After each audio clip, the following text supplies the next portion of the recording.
Ladies and gentlemen, when we behave as adults,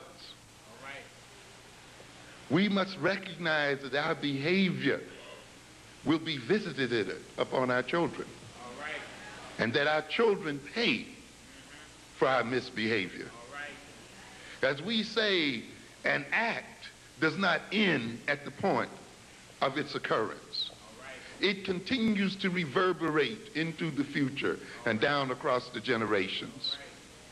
And that's why when you behave in a particular way, you have to think in terms of 7 generations from your behavior as to how what you're going to do is going to affect those generations later on.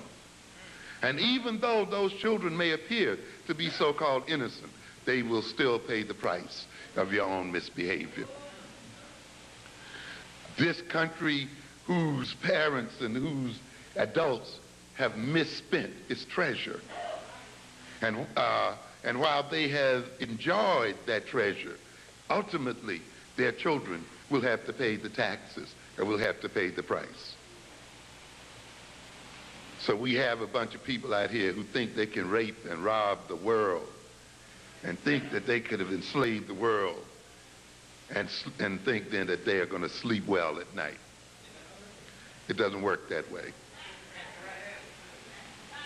So we have some of our people here who think then that slavery was back then and had nothing to do, and had nothing to do with them. Ladies and gentlemen, we've never escaped slavery. We still share the slave consciousness of our great-great-grandparents. We are of the same mind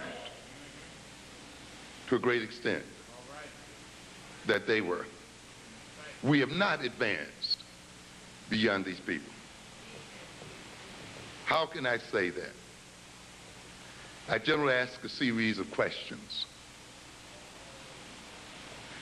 You say that slavery has nothing to do with you and slavery was back there. And I ask you the question then, what language do you speak?